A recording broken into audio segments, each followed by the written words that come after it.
이 저녁에 은혜를 사모하는 마음으로 오신 모든 분들을 주님의 이름으로 환영합니다. 네, 참 오랜만에 이렇게 저녁에 모여서 예배하게 되니 참 행복하고 참 설렙니다.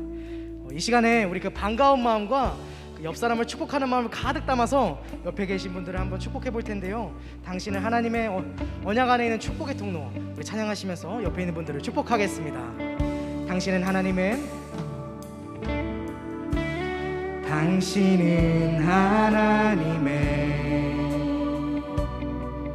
언약 안에 있는 축복의 통로. 당신을 통하여서 열방이 주께 예배하네. 우리 한 번 더 축복해 보겠습니다. 당신은 하나님의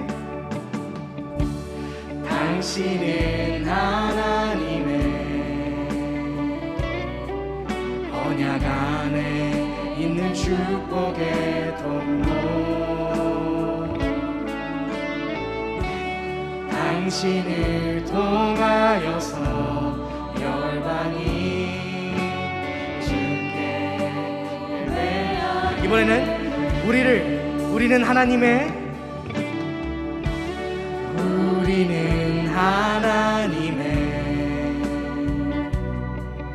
언약 안에 있는 축복의 통로. 우리를 통하여서 열방이 주님께 예배하게 될 것입니다. 우리를 통하여서 열방이 주께 예배하게 되리. 아멘. 다시 한번 환영하고 축복합니다. 이 시간에 함께 기도하기 원하는데요, 이 시간에 오늘 이 저녁에 주님께서 주시는 큰 은혜가 있을 줄 믿습니다. 찬양 중에, 기도 중에, 또 말씀을 듣는 중에 마음이 열려서 주님 만나는 시간 될 수 있도록 이렇게 그런 기도 제목 놓고 함께 기도하겠습니다. 주님 이 시간 주님 내 마음을 열어주시니 아버지 나아갑니다. 아버지 이곳 가운데 임하신 그 주님을 만날 수 있도록 주님께서 인도하여 주셔서 주님 이 시간 나아가는 이 시간 나의 마음이 주님께 주님 나아가오니 주님 내 모든 것들을 주님께서 받아주시소서. 이 예배 가운데 주님께서 주시는 그 큰 은혜를 주님 내가 받아 누릴 수 있도록 아버지께서 인도하여 주셔서 아버지 주님 들으시고 여기 나오는 주님 모든 주님께서 인도하셔서 특별한 가운데로 주님 그 축복의 통로 가운데로 주님 인도할 수 있도록 인도하시고 아버지 또 우리가 축복의 통로가 되어 다른 이들의 축복의 통로를 끊는 내 뺏을 때 인도하여 주셔서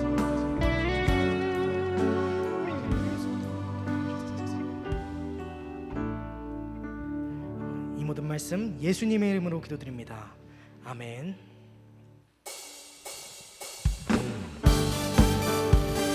주님과 동행하는 것이 진정한 행복인 줄로 믿습니다. 아멘이십니까? 우리 그러한 마음으로 함께 즐겁게 기쁘게 찬양하겠습니다.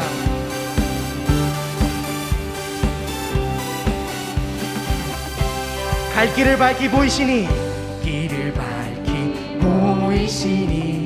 주 앞에 빨리 나갑시다. 우리를 찾는 구주 예수 우리 다시 한번 고백합니다. 갈 길을 밝히 보이시니 주 앞에 빨리 나갑시다. 우리를 찾는 구주 예수 오도라 하시네. 죄악 벗은 우리 영혼은 기뻐 뛰며 주를 보겠네. 주 예수를 영원히 섬기리. 우리를 오라 하시는 말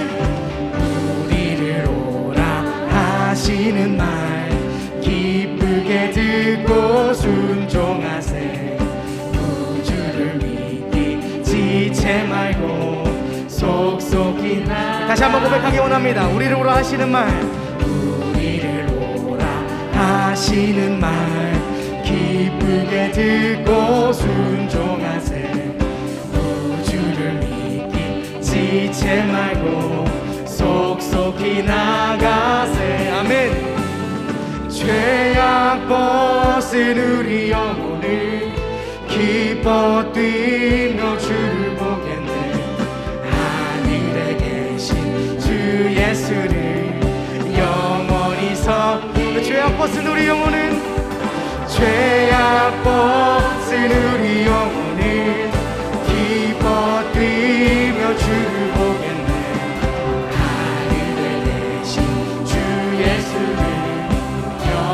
우리 목소리로 고백합니다. 주 오늘 여기 계시오니, 주 오늘 여기 계시오니, 다 와서 주의 말씀 듣기도 하며 생각하니 참 진리시로다. 아멘. 죄악 벗으리 영혼을 기뻐 뛰며 주를 보겠네. 하늘에 계신 주 예수를 영원히 섬기. 죄악 벗은 우리 영혼은, 죄악 벗은 우리 영혼을 기뻐 뛰며 주를 보겠네. 하늘에 계신 주 예수를 영원히 섬기. 내게 강같은 평화가 넘칩니다. 내게 강같은 평화, 내게 강같은 평화, 내게 강같은 평화가 넘치네. 내게 강같은 평화, 내게 강같은 평화, 내게 강같은 평화가 넘치네. 내게 바다 같은 사랑, 내게 바다 같은 사랑, 내게 바다 같은 사랑, 내게 바다 같은 사랑이 넘치네. 내게 바다 같은 사랑, 내게 바다 같은 사랑, 내게 바다 같은 사랑이 넘치네. 내게 샘솟는 기쁨,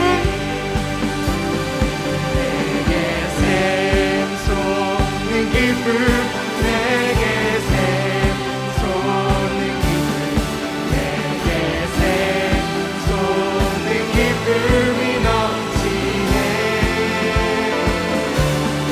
내게 샘솟는 기쁨, 내게 샘솟는 기쁨, 내게 샘솟는 기쁨이 넘치네. 우리 마지막으로 내게 강같은 평화가 넘칩니다. 내게 강같은 평화, 내게 강같은 평화, 내게 강같은 평화가 넘치네. 할렐루야. 내게 강같은 평화, 내게 강같은 평화, 내게 강같은 평화가 넘치네. 우리 주님께 영광의 박수 올려드립니다. 할렐루야.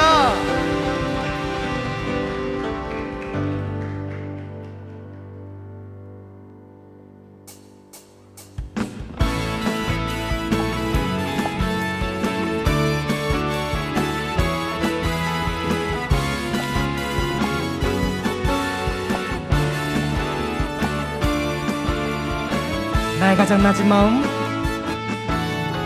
나의 가장 낮은 마음, 주님께서 기뻐하시고 작은 일에 큰 기쁨을 느끼게 하시는도다. 내가 지쳐 무력할 때 주님 내게 힘이 되시고 아름다운 하늘 나라 내 맘에 주시는도다. 우리에게 축복하신 하나님 사랑, 낮은 자를 높여주시고 아름다운 하늘나라 허락하시고 내 모든 것 예비하시네. 찬양함의 기쁨을, 감사함의 평안을, 강구함의 하나님 알도록 하셨네.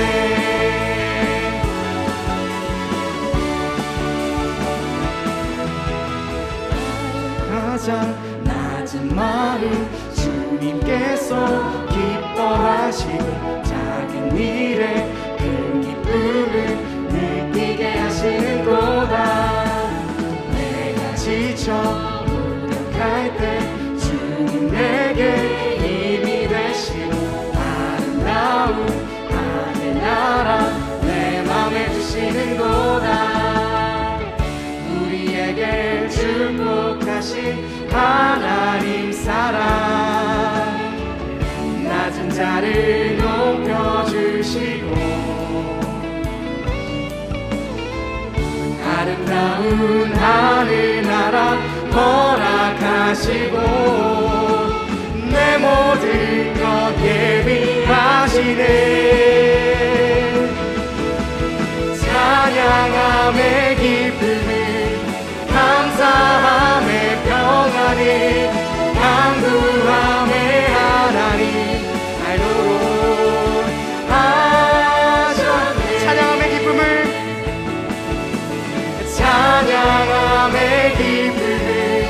감사함의 평안을 강구함의 하나님 알도록 하셨네. 우리에게 축복하신 하나님 사랑, 우리에게 축복하신 하나님 사랑 낮은 자를 높여주시고 아름다운 하늘나라 허락하시고 내 모든 것 예비하시네. 다시 한번 고백합니다. 우리에게 축복하신 그 하나님의 사랑, 우리에게 축복하신 하나님 사랑 낮은 자를 높여주시고 아름다운 하늘나라 허락하시고 내 모든 것 예비하시네. 아멘. 찬양함의 기쁨을 감사함의 평안을 강구함의 하나님 알도록 하셨네. 찬양함의 기쁨을 감사함의 평안을 강구함의 하나님 알도록 하셨네.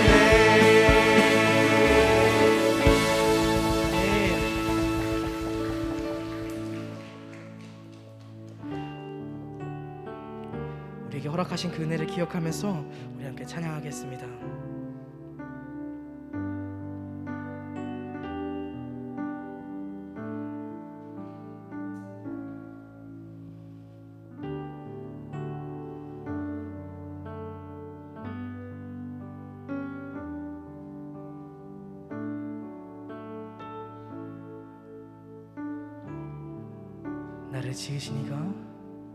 나를 지으시니가 하나님 나를 부르시니가 하나님 나를 보내시니도 하나님 나의 나 된 것은 다 하나님 은혜라. 나의 달려갈 길 다 가도록 나의 마지막 호흡 다 하도록 나로 그 십자가 품게 하시니 나의 나 된 것은 다 하나님 은혜라.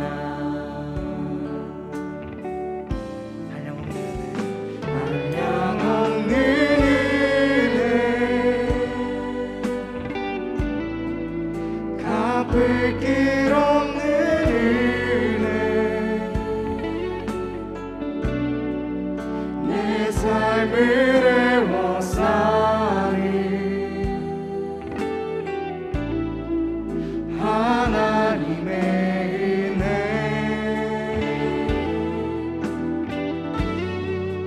나 주저함 없이 그 땅을 밟은 너 나를 붙드시는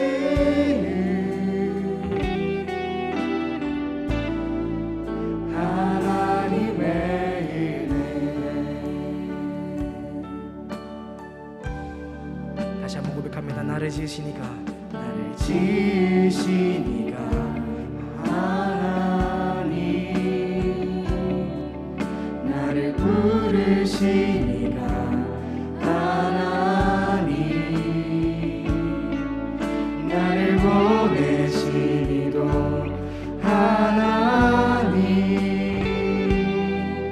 나의 나된 것은 다 하나님의 은혜라 나의 달려갈 길 나가도록 나의 마지막 고를 다하도록 나로 그 십자가 분께 하시리 나의 나 된 것은 다 하나님 은혜라 한량없는 은혜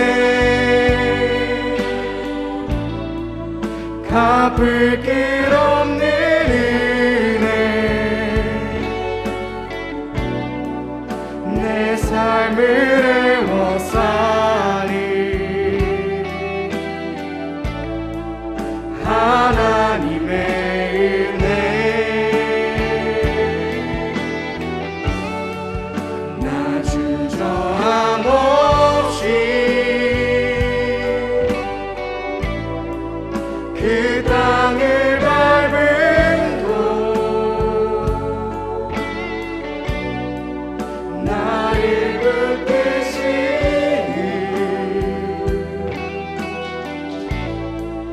하나님의 은혜 다시 고백합니다. 한량없는 은혜 한량없는 은혜 갚을 길 없는 은혜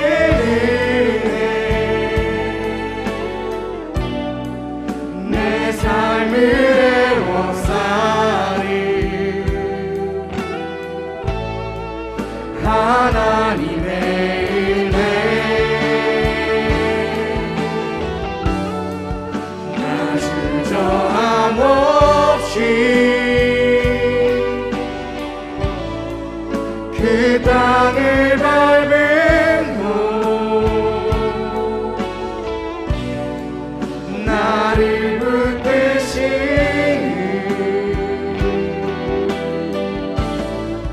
하나님의 내가 믿고 또 의지함은 내가 믿고 또 의지함은 내 모든 형편 하시는 주님 늘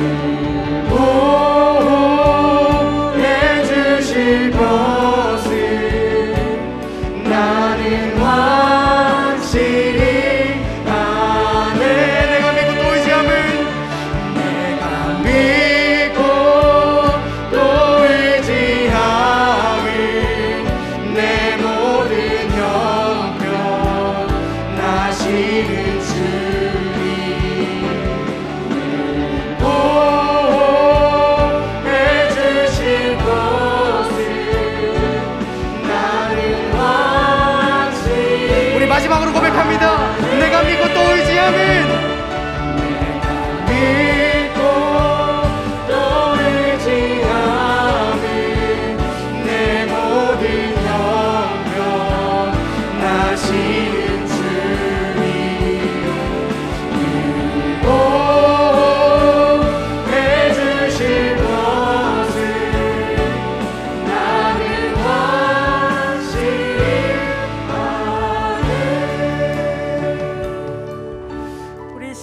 합심하여 기도하겠습니다. 우리 기도할 때 먼저 우리 교회를 위해서 합심하여 마음을 다하여 기도하겠습니다. 하나님 아버지 감사합니다. 주여 성령께서 인도하여 주시옵소서.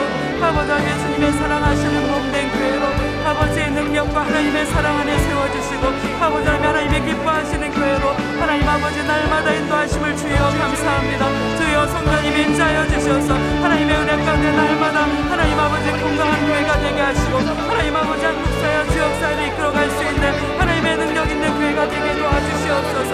아버지 하나님 믿음으로 훈련받게 도와주시고 아버지 하나님과 사람 앞에 아버지 하나님 칭찬받는 교회로 하나님이여 세워주시옵소서. 아버지 하나님 말씀과 성령으로 충만한 교회가 되게 하시고 날마다 하나님 아버지 말씀과 기도의 붕이 일어나서 아버지 하나님 온 세계열방까지 주님을 증거할 수 있도록 주여 도와주시옵소서. 하나님 아버지 주여 성령께서 임자하여 주셔서 아버지 하나님 우리 교회를 통해서 아버지 하나님에게 가신 놀라운 역사가 아버지 나타나게 도와주시고 아버지 믿음과 헌신을 통해서 아버지 하나님 귀한 사명 감당할 수 있는 아버지 하나님 귀한 교회가 될 수 있도록 도와주시옵소서. 날마다 믿음 안에 강성하게 도와주시고 아버지 믿음의 다음 세대들이 아버지 하나님 더욱 하나님의 은혜 가운데서 아버지 부흥하게 하시고 아버지 세상에 영향력 있는 하나님의 사람으로 세워지게 도와주시옵소서. 아버지 우리 세우신 교회를 통해서 아버지 임재하시고 하나님의 놀라운 사랑으로 주님 역사하시고 아버지 하나님 거룩한 영으로 주여 채워주실 줄 믿습니다. 주님 함께하여 주시옵소서. 주님 임재하여 주시옵소서. 주님 함께하여 주시옵소서. 우리 기도할 때 오늘 드려지는 예배를 위해서 우리 함께 기도하겠습니다. 하나님 아버지 감사합니다. 주여 거룩한 예배로 하나님 함께하여 주시옵소서. 하나님의 은혜 위에 은혜를 채워주시옵소서. 아버지 하나님 우리가 온 마음으로 주님을 향하여 나아가오니 아버지 하나님의 성령님 임자하여 주셔서 아버지 하나님의 귀한 은혜가 아버지 하나님의 예배 가운데 하나님 아버지 함께하여 주시고 아버지 하나님의 주여 예배를 통해서 아버지 하나님의 주님의 귀한 음성을 듣게 하여 주시옵소서. 아버지 하나님의 이롭던 일시는 성령의 충만함으로 채워주시옵소서. 아버지 하나님의 성령으로 우리 마음이 온전히 녹아지게 도와주시옵시고 아버지 하나님 한 분만 말할 수 있는 귀한 예배로 하나님 아버지 임자하여 주시옵소서. 아버지 하나님의 성령님 아버지 이롭던 일신 아버지의 분노로 함께하여 주시고 아버지 하나님의 주여 온전히 하나님 앞에만 영광 돌릴 수 있는 아버지 하나님의 귀한 예배가 될 수 있도록 주여 하나님 아버지 임자하여 주시옵소서. 아버지 하나님의 성령께서 온전히 주관하시고 하나님 아버지의 온 마음이 아버지 신령과 진정으로 하나님 앞에 드려질 수 있는 귀한 예배가 될 수 있도록 주여 성령님 함께하여 주시옵소서. 아버지 은혜와 사랑으로 채워주시고 아버지 응답으로 인도해 주시고 하늘문을 여시고 아버지 하나님의 주여 하나님의 은혜 역사로 주여 충만하게 채워주시옵소서. 하나님께서 기뻐 받으시는 예배로 주여 온전히 성령께서 주관하여 주시옵소서. 주님 임자하여 주시옵소서. 아버지의 사랑으로 넘치게 채워주시옵소서. 할렐루야. 주여 성령님 채워주시옵소서. 우리 기도할 때 이 시간 말씀 전하시는 우리 목사님을 위해서 함께 기도하겠습니다. 하나님 아버지 감사합니다. 아버지 하나님 이 시간도 말씀 전하시는 우리 목사님 하나님 아버지 강건함과 성령의 충만함으로 함께하여 주시옵소서. 아버지 하나님 주여 이롭던 일이시는 말씀의 은사와 아버지 거룩한 영성으로 주님 함께하여 주시고 아버지 하나님 주의 말씀이 선포될 때 아버지 하나님의 능력의 역사로 주님 부어주시옵소서. 하나님 아버지 목사님 강건함을 더하여 주시오. 아버지 하나님 사역에 필요한 모든 사원이 풍성하게 하셔서 하나님 아버지 주의 복음의 말씀을 전파하며 하나님의 능력으로 하나님 아버지 존귀하게 쓰임받는 귀한 목사님 될 수 있도록 주여 하나님 인도해 주시옵소서. 조금 더 피곤함이 없도록 주여 성령께서 붙잡아 주시고 아버지의 말씀 가운데 하나님의 주시는 아버지 은혜와 성령으로 주여 충만하게 하여 주시옵소서. 아버지 하나님의 주여 하나님의 무한한 자원으로 풍성하게 하셔서 모든 사역에 부족함이 없는 아버지의 풍성함으로 주여 채워주시옵시고 아버지 하나님 이 시간도 말씀과 성령으로 하나님 우리 목사님 온전히 붙들어 주시옵소서. 주님 함께하여 주시옵소서. 아버지의 넘치는 은혜로 주여 풍성하게 채워주실 줄 믿습니다. 주님 함께하여 주시옵소서. 감사하여 주시옵소서.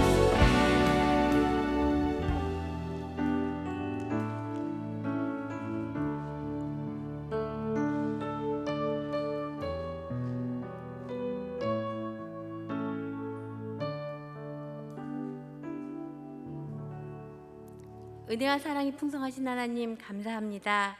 죄인된 우리를 하나님 자녀 삼아 주시고 천국을 상속받을 유업자로 예배자로 주님 앞에 나올 수 있게 은혜 주시니 감사합니다. 우리 삶에 주신 은혜 많지만 하나님 한 분만으로 만족하지 못한 것 있다면 용서하여 주시옵소서. 세상이 주는 편리함과 공승건세 잡은 자에게 현혹된 것 있으면 이 시간 예수보혈로 깨끗하게 씻어 주시옵소서. 그동안의 사회적 거리두기로 현장 예배가 얼마나 행복하고 감사한 일인지 깨닫게 하셨으니 더욱더 모이는 데 힘쓰며 자족하는 마음으로 하나님 은혜만 사모하는 우리 모두가 되게 하여 주시옵소서.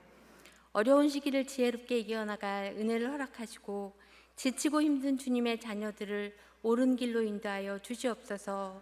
코로나 상황이 빠른 시일 안에 종식되게 하시고 방역의 일선에 수고하는 모든 이들을 지켜주시옵소서. 우리 교회를 지금까지 인도하시니 감사합니다. 예배가 살아있는 교회로 다음 세대를 준비하며 선교의 사명을 감당하는 교회 되도록 아버지 인도하여 주시옵소서. 또한 섬김과 헌신이 풍성한 영향력 있는 교회 되도록 인도해 주시옵소서. 이번 주간에 있을 대학 수학 능력 시험을 치를 우리 자녀들 하나님 기억하시고 능력의 오른손으로 붙잡아 주셔서 담대하게 실수 없이 마음껏 기량을 펼칠 수 있도록 보호해 주시옵소서. 이 시간 생명의 말씀을 대언하실 우리 목사님 영육간의 강건함을 허락하시고 성령의 두루마기 입혀주셔서 증거하시는 말씀이 응답의 영매를 맺혀주고 살아계신 하나님을 간증하는 사역의 현장 되도록 인도하여 주시옵소서. 사역에 필요한 모든 자원 공급해 주셔서 목양의 현장을 문대한 동산으로 이끌어 주시옵소서. 이 시간 여룻바합이라는 제목으로 하나님 말씀을 듣습니다. 어두던 기와 닫혔던 마음이 열려지게 하시고 우리의 심령과 삶이 변화받고 열매 맺는 은혜의 시간 되게 하여 주시옵소서. 말씀을 통해 흑암과 저주의 영이 떠나가게 하시고 병든 영혼들이 치유받게 하여 주시옵소서. 전해주신 말씀이 우리 마음에 새겨져서 세상을 이겨나갈 영적 능력자들로 우리 안에 살아계신 하나님을 고백하도록 인도해 주시옵소서. 예배의 시종을 주님께 의탁하며 길이요 진리요 생명 되신 우리 주 예수 그리스도 이름으로 기도드립니다. 아멘.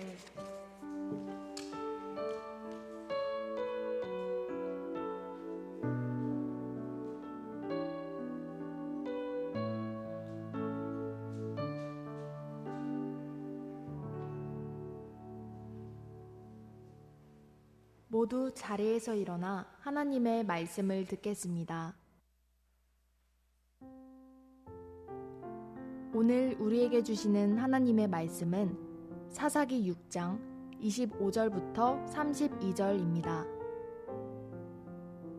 그날 밤에 여호와께서 기드온에게 이르시되 내 아버지에게 있는 수소 곧 7년 된 둘째 소스를 끌어오고 내 아버지에게 있는 바알의 제단을 헐며 그 곁에 아세라상을 찍고 또 이 산성 꼭대기에 내 하나님 여호와를 위하여 규례대로 한 제단을 쌓고 그 둘째 수소를 잡아 내가 찍은 아세라 나무로 번제를 드릴지니라 하시니라.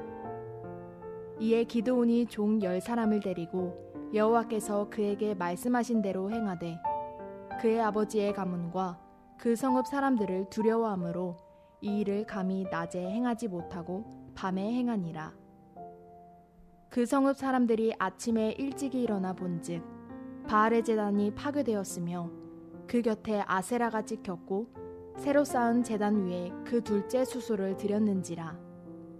서로 물어 이르되 이것이 누구의 소행인가 하고 그들이 개어 물은 후에 이르되 요아스의 아들 기드온이 이를 행하였도다 하고 성읍 사람들이 요아스에게 이르되 내 아들을 끌어내라.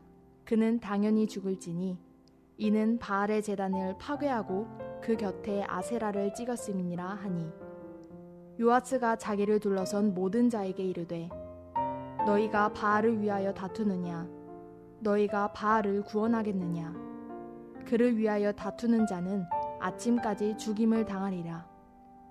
바알이 과연 신일진데 그의 제단을 파괴하였은즉 그가 자신을 위해 다툴 것이니라 하니라. 그날에 기드온을 여룻바알이라 불렀으니 이는 그가 바알의 제단을 파괴하였으므로 바알이 그와 더불어 다툴 것임이라 함이었더라. 이는 우리에게 주신 하나님의 말씀입니다. 아멘. 할렐루야. 예, 오늘 저녁에 이렇게 우리 교회 온 식구들이 함께 모여서 예배드릴 수 있게 된 것이 하나님의 은혜인 줄로 믿습니다. 이게 얼마나 좋은 시간인지 정말 우리 저녁에 오랜만에 모였죠. 그동안 가족들끼리 드리는 예배도 참 좋았습니다. 가족 예배를 드리신 분들은 은혜가 많이 되셨을 거예요. 저희 가정도 물론 그랬습니다만, 그러나 우리가 이렇게 함께 온 가족이, 온 교회 온 가족이 모여서 드리는 예배에 이 예배를 우리가 다시는 잃지 않았으면 참 좋겠습니다. 우리 함께 기도하시고 이 예배를 지키기 위해서 함께 여러분들이 함께 중보해 주시기를 부탁을 드립니다. 오늘 낮에 1부, 2부 예배 때 광고를 하나 좀 뺐습니다. 빼먹었습니다. 여러분 뭐가 빠졌는지 아세요? 예. 추수감사주일 광고가 빠졌습니다. 아마 주보에 다 추수감사주일 헌금을 껴드려서 당연히 추수감사주일 광고가 나왔겠거니 생각하시는 분들도 계실 텐데, 저희가 실수로 추수감사주일 광고를 뺐습니다. 그래서 다시 광고에 넣어서 3부부터는 저희가 추수감사주일 광고가 나갔는데, 이제 정말 사실은 축제 분위기가 나지 않는 그런 추수감사주일이긴 합니다. 작년에는 저희가 추수감사주일을 온전히 못했고, 또 올해도 저희가 막 행사를 하고 저녁에 또 음악회도 하고, 저도 이제 우리 가정도 좀 노래도 한 곡, 찬양도 한 곡 준비하고 이렇게 해야 되는데 그런 것들을 못해서 좀 아쉬운데, 내년에는 할 수 있겠죠. 예, 그러다 보니까 분위기가 조금 축제 분위기는 아닙니다만 그래도 마땅히 우리가 주님께 드려야 할 감사가 있는 줄로 믿습니다.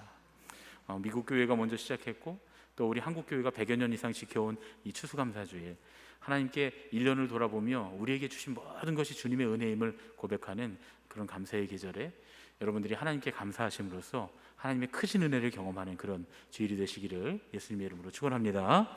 아멘. 이제 앞으로 우리가 이 온세대 예배 시간을 통해서 우리가 함께 묵상하는 매일 성경의 본문을 가지고 함께 말씀을 좀 나누게 될 텐데, 제가 이 시간을 빌어서 주어진 묵상 말씀의 전체적인 주제 해설을 좀 하려고 합니다. 우리 교회는 어린이들로부터 청년, 청소년까지 모두가 다 이 같은 말씀을 묵상하고 있는데 이 시간이 꼭 필요하고 유익하지 않을까 하는 생각을 제가 가졌습니다. 우리 온 교회가 함께 모여서 이 성경에 대한 내용을 우리가 매일 묵상하는 것도 좋은데 전체적인 맥락을 좀 잡아가는 그런 시간이 필요하겠다라는 그런 생각이었습니다. 성경 공부를 할까 했는데 요즘에 또 성경 공부하는 게 여의치가 않고 또 성경 공부하기가 쉽지 않은, 모여서 하기가 쉽지 않은 그런 때라 이게 저녁에 우리 온세대 예배를 통해서 제가 한 달에 한두 번씩 이렇게 성경 공부를 좀 하면 좋겠다 하는 생각을 갖게 됐습니다. 제가 여러분께 소개하는 이 성경의 전체적인 해설은 원래 원본이 있는 겁니다. 교재가 있어요. 한국감리교회 모교인 정동제일교회를 담임하시고 또 연세대학교 신학대학장을 지내신 세계적인 신학자인 은중관 목사님이 쓰신 구원사적 성경연구 TBC 성서연구라고 하는 책을 기본으로 삼고 있습니다. 거기에 이제 감리교회 훈련 교재인 제자, 이것도 구원사적, 구속사적 관점을 가지고 있고요. 또 우리가 사용하고 있는 매일 성경의 해설을 제가 또 보고서 추가하고, 또 최근에 나온 성경 연구 서적들이 또 있습니다. 그런 것들을 제가 보완해서 함께 말씀을 나눠 가려고 하고 있습니다. 이게 온세대 예배는 이제 우리가 헌신 예배도 하고 특별한 부흥회도 하고 이렇게 하게 될 텐데, 매일 성경 본문이 바뀔 때마다, 성경이 넘어갈 때마다 최소한 제가 한 번이나 두 번씩은 이 주제 해설을 좀 하려고 하니까 여러분들이 꼭 함께 오셔서 귀한 시간을 가지셨으면 참 좋겠습니다. 우리 모두에게 정말 유익한 시간이 됐으면 참 좋겠다 하는 그런 생각입니다. 이제 오늘은 좀 어려운 얘기를 하려고 해요. 구원사적 성경 연구가 뭔가 하는 거. 제가 자꾸 구원사적 성경 연구 혹은 구속사적 성경 연구 이런 말들을 했는데, 우리가 이제 앞으로 보아가야 될 관점이 구원사적 성경 연구라고 하는 관점이거든요. 여러분들 이 프린트물 나눠드린 거 한번 보시면 좋겠습니다. 제가 여러분들 공부하시라고 이렇게 프린트물을 다 만들어 왔는데, 오랜만에 공부하시는 분위기도 좋고, 우리 청년들이나 학생들은 맨날 보던 거라 좀 힘들 수 있지만 그래도 제가 좀 나름대로 잘 정리를 했는데, 여러분들이 큐티 하시느라 성경책 가방에 볼펜 하나씩 다 갖고 다니시죠? 요즘엔요.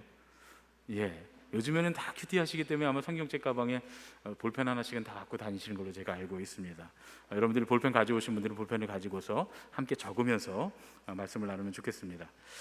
성경 연구를 위한 신구약 개론, 말이 좀 무섭죠. 신구약 개론, 왠지 대학에서 배우는 것 같은 그런 얘기입니다.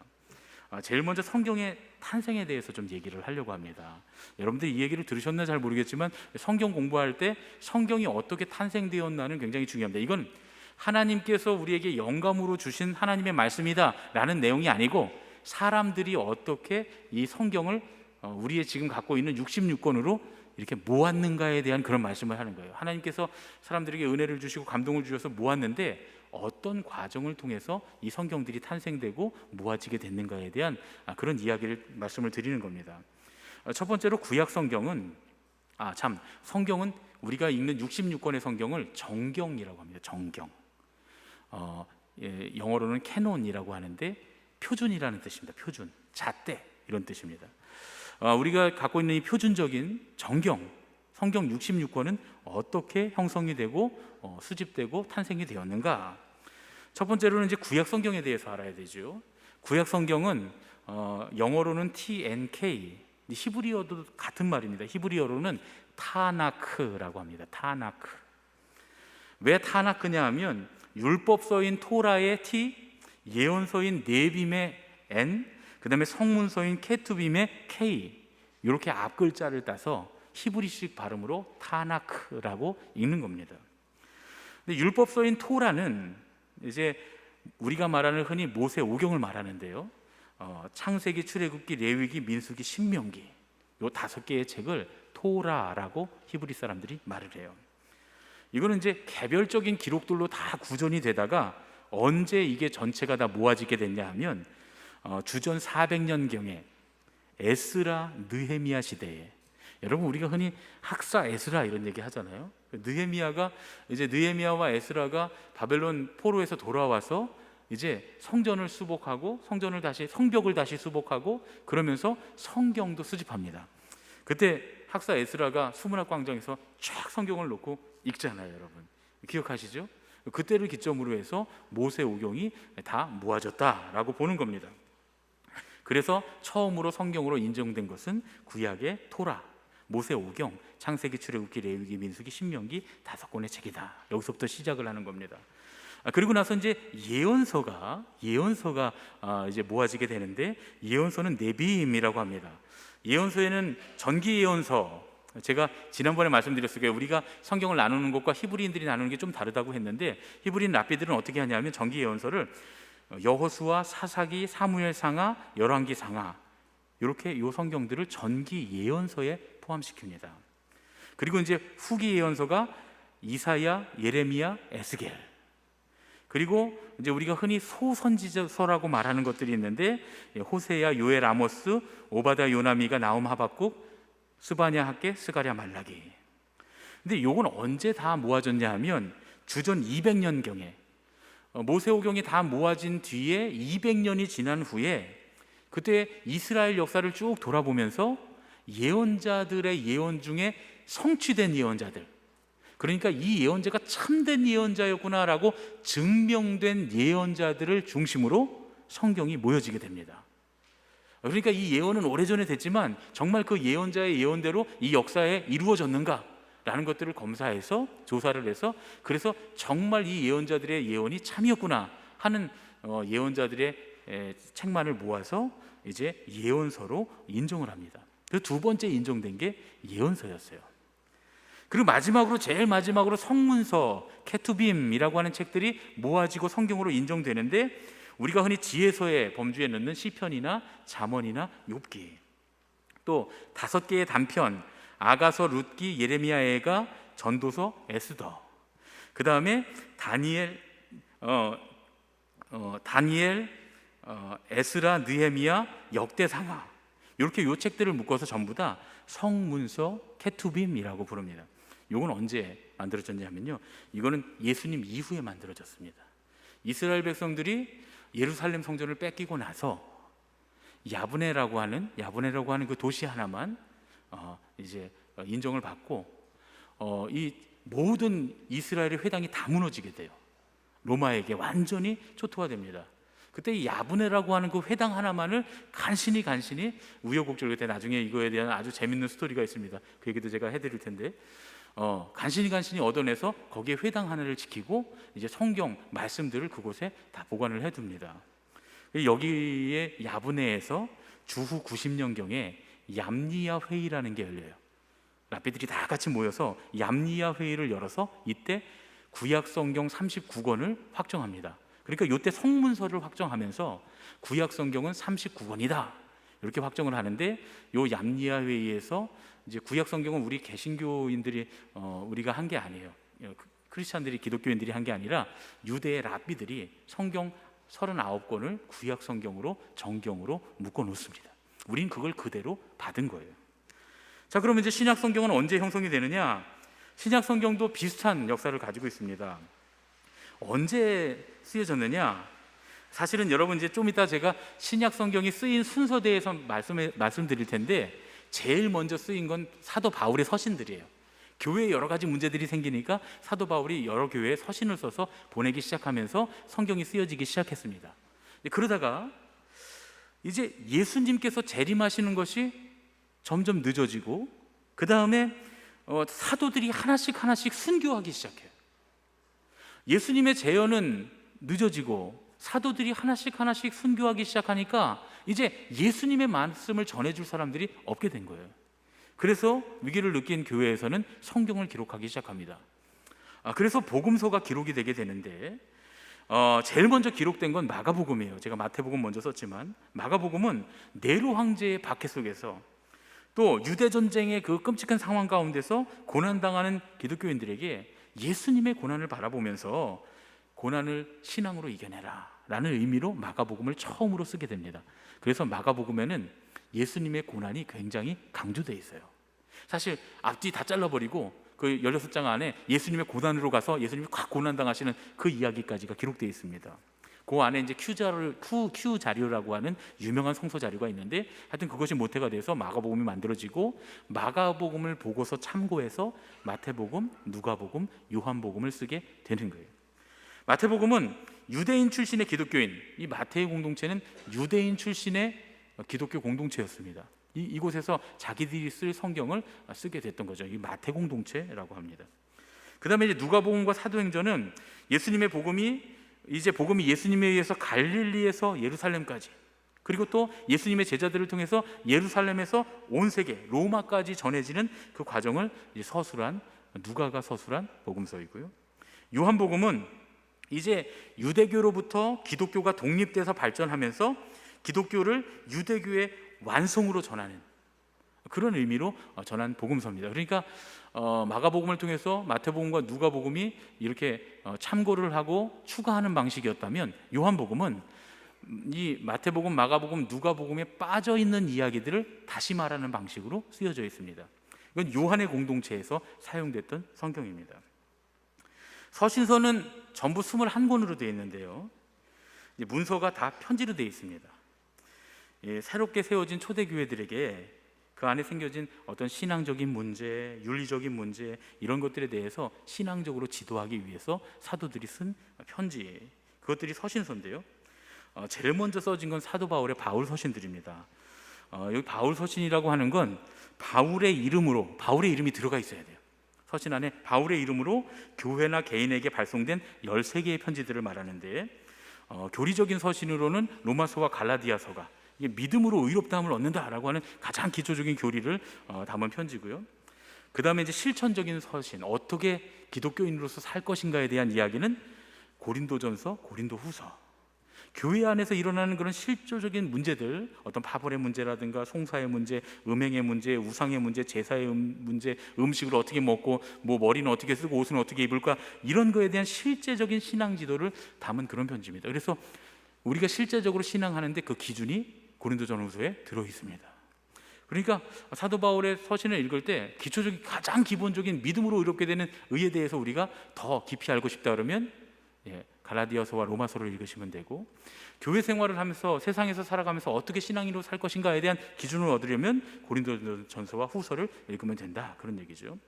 그 다음에 이제 옥중서신, 사도 바울이 감옥에서 쓴 편지, 에베소서, 골로새서, 빌립보서, 빌레몬서, 바울이 감옥에 있는 동안에 기록한 편지인데 주로 교회들에게 기독론, 그리스도는 누구신가, 예수님은 누구신가에 대한 얘기, 또 사회적인 어떤 그런 노예제도에 같은 그런 견해들, 또 신앙인으로서 어떻게 기쁘게 살아갈 것인가에 대한 그런 이야기. 그러니까 이건 어떤 문제에 대한 해결책이라기보다는 신앙의 기초적인 것들에 대해서 우리가 어떻게 신앙생활을 할 것인가에 대한 이야기들을 담고 있습니다. 그리고 이제 마지막으로 목회 서신인데요, 디모데전서, 디모데후서, 디도서. 이거는 이제 사랑하는 목회자의 아들, 믿음의 아들이었던 디모데와 디도에게 보냈던 편지입니다. 여기에는 교회의 제도, 우리 교회의 직분제도, 또 교회의 성직제도, 이런 것들에 대한 관한 지침들을 사도 바울이 자세하게 알려줍니다. 교회가 어떻게 치리되어야 되는가, 이런 것에 대한 말씀들이 들어있습니다. 그리고 이제 서신 중엔 사도 바울이 쓰지 않은 것들이 있는데 그것을 일반 서신이라고 하고 또 공동 서신이라고도 말합니다. 여기에는 이제 야고보서, 베드로전후서, 요한 1, 2, 3서, 유다서, 이렇게 편지들이 있는데 이 편지들의 특징은 뭐냐면 받는 사람이 누구인지 안 써 있어요. 사도 바울의 편지는 받는 사람이 누구인지 다 써 있잖아요. 어느 교회를 위해서 어느 교회에 썼고 또 누구에게 썼고 수신자가 있는데, 이 공동서신, 일반 서신에는 누가 이 편지를 받는지가 안 적혀 있고, 그때 당시에 사도들이 써놓은 편지를 모든 교회들이, 초대교회 교회들이 돌려 읽었던, 회람이라고 하죠, 돌려 읽었던 그런 편지들입니다. 1세기 후반에 초대교회에 일어났던 여러 가지 신앙적인 문제들을 포괄적으로 담아놓고 그것들에 대한 해결책을 제시하는 그런 편지들이 바로 목회서신, 일반 서신, 공동 서신이라고 말을 합니다.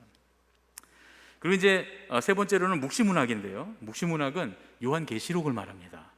구약 성경에 있는 묵시문학으로 유명한 건 다니엘서고요, 신약 성경에는 요한계시록이 있습니다.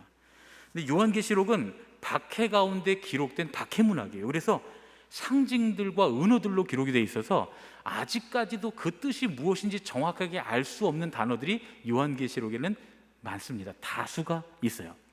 아직까지도 정확한 뜻을 알 수 없는 그런 단어들이 있습니다. 왜냐하면 그 시대의 교인들만 알아듣는 말로, 서로 알아듣는 말로 이 말씀을 전했기 때문이죠. 그럼 여러분, 그 박해받는 시대의 교인들에게 자기들끼리만 알아듣는 말로 말씀을 전했다, 편지를 보냈다. 그러면 이 요한계시록은 사람들에게 뭘 주기 위해서 쓴 책일까요?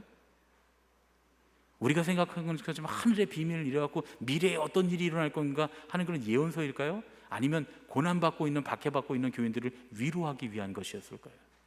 그렇죠.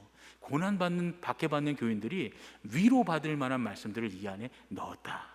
그러니까 이 말씀을 가지고 뭐 2000 몇십 년도에 예수님이 오신다, 뭐 천년왕국이 몇 년도에 열린다, 이런 얘기를 하면 그거는 무조건 이단입니다. 잘못된 생각이에요. 초대교회에 고통받던 교인들, 박해받던 교인들이 어떻게 하나님 나라를 바라보며 그 고통의 상황들을 믿음으로 이겨냈는가, 이 요한계시록 안에서는 우리가 그걸 봐야 돼요. 그래서 오늘날 우리가 어떤 믿음으로 우리 고난의 상황을 이겨낼 수 있을까, 이런 걸 보라는 거죠. 그럼 이제 신약 성경에 대한 말씀을 다 나눴습니다. 그런데 신약 성경의 저작 순서를 보면, 제가 여러분 적어드렸나요? 거기 적혀 있나요? 예, 적혀 있죠.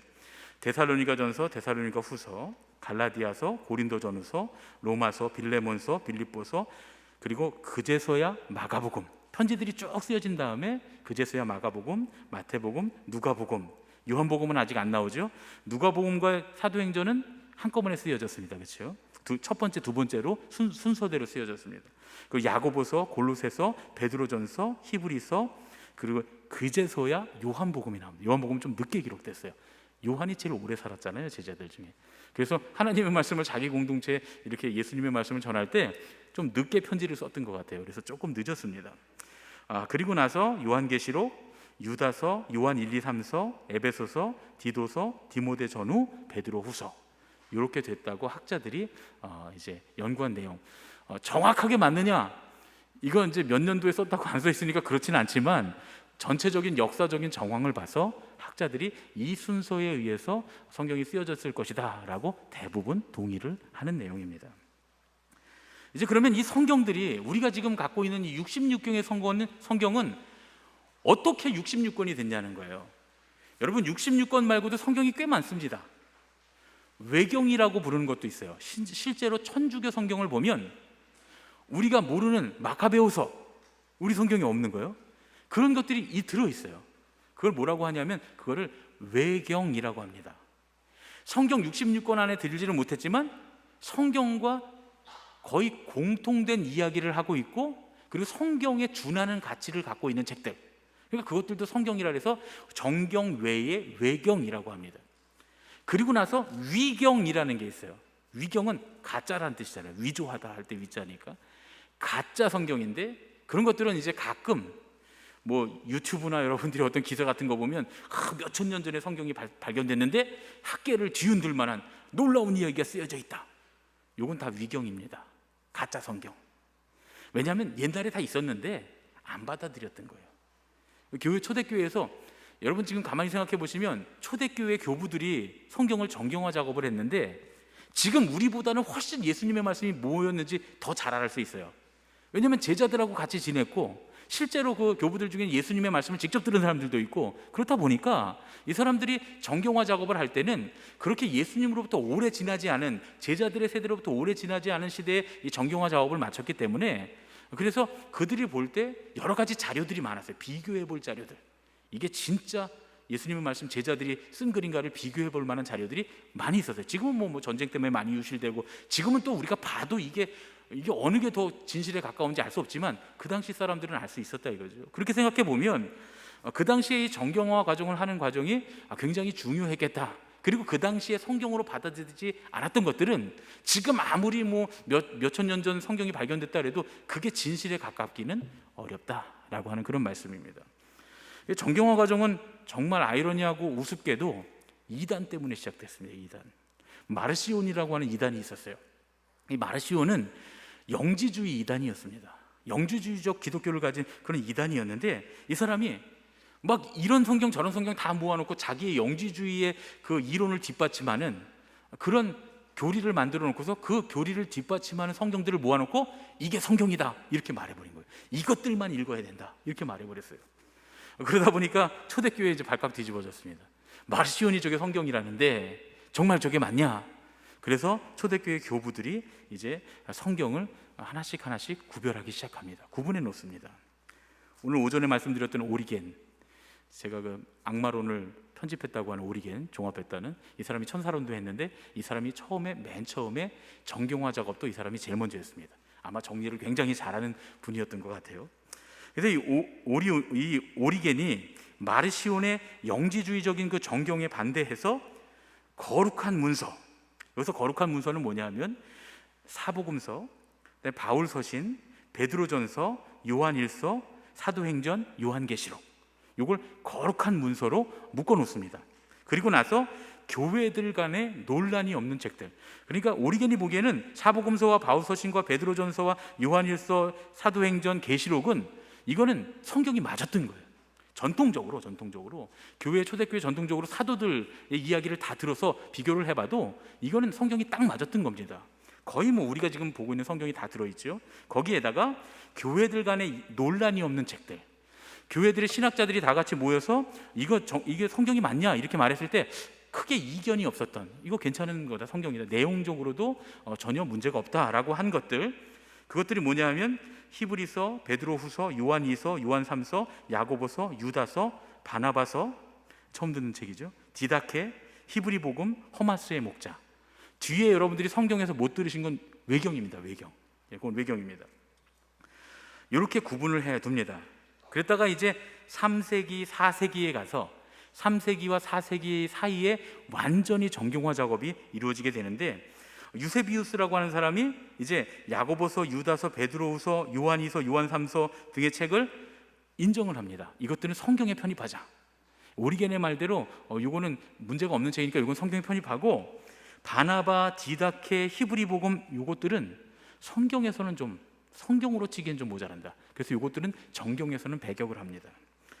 그리고 나서 이제 예루살렘 교회 감독이었던 시릴이라고 하는 유명한 교부가 구약 성경과 함께 신약의 26권, 계시록을 제외한 신약의 26권을, 예루살렘 교회의 수장이었으니까 지금으로 말하면 뭐 교황 정도 되는 거죠. 예루살렘 교회.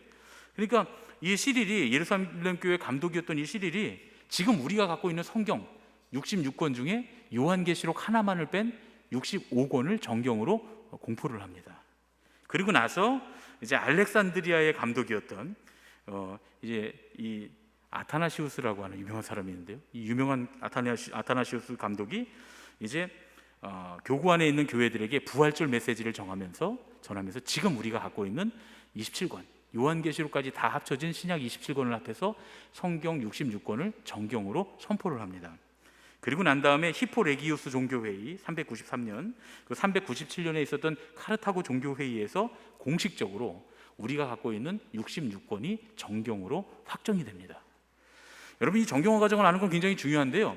여러분, 우리 성경이 만만하게 묶인 게 아닙니다. 엉터리로 막 아무나 갖다 묶인 게 아니에요. 아무 사람이나 갖다 이거 은혜로우니까 갖다 붙이자 그렇게 묶인 게 아니에요. 이 초대교회 교부들과 이 학자들이 예수님을 알았던 사람들이, 예수님의 제자들을 봤던 사람들이 그 초대교회의 이단들과 싸우면서, 이단적인 내용들과 싸우면서 묶어놓은 책들입니다. 그러니까 지금 우리가 보고 있는 성경 66권이 얼마나 귀하냐 하는 그런 이야기죠. 그런데 중요한 건 이제 성경이 이렇게 형성되고 이렇게 편집되고 선택이 됐고 묶였다라고 하는데, 그러면 과연 신앙에 유익하게 성경을 읽는 방법이 무엇이냐, 성경 해석을 어떻게 해야 되냐 하는 거예요. 성경 해석을. 이것도 역사가 아주 깊습니다. 성경을 보는 관점들은 맨 처음에는 비유적인 영적인 관점으로 성경을 해석했습니다. 이걸 알레고리컬 어프로치라고 합니다. 알레고리라고 하는 게 비유적이고 영적인 해석을 말하거든요. 이 초대교회 교부들이 이렇게 처음에는 성경을 해석했습니다. 성경에 나온 단어들을 주님은 나의 목자, 그럼 목자는 어떻고 이러면서 비유적으로 그것들을 다 해석해서 성경에 있는 내용들을 비유적으로 해석한 거예요. 근데 그 당시에는 이 내용이 다 교회의 이 안전한 교회의 건강의 신앙의 범주에서 벗어나지 않았어요. 왜냐하면 그분들이 처음에 예수님으로부터 또 그 제자들로부터 배웠던 신앙들이 있기 때문에 그 신앙의 범주에서 벗어나지 않는, 아무리 비유적이고 영적인 해석을 해도 신앙의 범주에서 벗어나지 않았는데, 시간이 지나면서 영적인 해석을 한다고 하면서 기본적인, 아주 우리 기초적인 가장 중요한 신앙의 이 카테고리, 신앙의 이 울타리를 벗어나는 사람들이 생겨나기 시작합니다. 그 사람들이 이단들인데요. 그럼 가만히 생각해 보면 영적인 해석, 비유적 해석 어디서 많이 들으셨죠? 요즘에 신천지 같은 이단들이 비유로 풀어야 된다, 성경은. 이거 아직 그 사람들은 2세기, 3세기에 머무르고 있는 거예요. 2세기, 3세기에. 그리고 2세기, 3세기의 교부들처럼 하나님을 진짜 알고 예수님을 진짜 알았던 사람들이 아니라 지금은 2000년 뒤의 사람들이니까 그들이 하는 비유적이고 영적인 해석은 전혀 맞지 않습니다. 이단이 되는 거죠. 그리고 나서 이제 또 우리가 봐야 될 관점이 하나 뭐냐면, 성경을 윤리도덕적인 관점으로 해석하는 윤리도덕적 관점이라는 게 있습니다. 이거는 이제 19세기가 되면서 자유주의 신학자들이 나오면서, 자유주의 신학자들은 탈신화와 비신화와 이렇게 하면서 예수님의 신성에 대해서 인정하지 않습니다. 아니, 인정을 하더라도 예수님의 신성보다는 예수님의 인성에 대해서 더 관심을 갖고 연구하기 시작했어요. 그래서 이 사람들은 예수님은 아주 이상적인, 윤리적으로 도덕적으로 가장 이상적인 인간향이다, 이렇게 말을 합니다. 그리고 성경에 나오는 모든 인물들이 다 윤리 도덕적으로 이상적인 사람들로서 해석을 해나가기 시작합니다. 그래서 지금 그런 여파가 아직도 있는데요. 그런 게 뭐냐면, 우리가 성경에 있는 인물들을 해석하면서 훌륭한 사람으로만 해석하는 거예요. 그런데 여러분, 성경을 읽어보면서 우리가 해석해보고 말씀을 들어보면 어디 그렇습니까? 아브라함이 완전한 사람이었나요? 아브라함은 믿음의 조상, 완전한 사람, 위대한 사람, 이렇게 해석하는 건 윤리주의적, 도덕주의적 관점입니다. 그런데 아브라함은 실제로 그러지 않았어요. 아브라함 부인도 2번이나 팔아먹고요. 하나님이 말씀에 순종하지 못하고 두려워서 애굽으로 갔다가 쫄딱 망해서 돌아오고, 여러 번 실수합니다. 하나님 이삭 기다리라고 했는데 이삭 못 기다려서 이스마엘 낳고 말이죠. 계속 실수합니다. 윤리적으로 도덕적으로 하나님 앞에 완전한 사람이 아니라는 모습들을 보여줘요. 여기에 바로 윤리 도덕적 관점에 문제가 있습니다. 성경에 나오는 모든 인물들을 다 위인으로 볼 때 큰 문제가 생겨요. 삼손도 위인으로 봐야 되고 기드온도 위인으로 봐야 되고, 우리가 지금 기드온의 말씀 나누고 있는데 기드온이 다 잘한 거 아닙니다. 나중에 보면 하나님 앞에 불순종할 씨앗들을 남겨놔요. 그것 때문에 이스라엘 백성들이 또 그 아들 아비멜렉 때에 가서 큰 시련을 겪게 되거든요. 이런 것들을 자세히 보면서 이 안에 하나님께서 무슨 말씀을 하시는가, 하나님께서 어떻게 역사하신가를 봐야 되는데, 윤리적 도덕적 관점은 그냥 예수님을 사람으로, 완전한 사람으로, 신앙의 인물들을 윤리적으로 완전한 사람들로, 훌륭한 인물들로 이렇게 평가하는데 문제가 있습니다. 그러니까 이런 자유주의적 신앙의 관점이 문제가 있으니까 그러지 마, 하나님의 말씀을 그냥 있는 그대로, 글자 나와 있는 그대로 믿어야 돼 라고 하는 문자주의적 관점이 시작이 됩니다.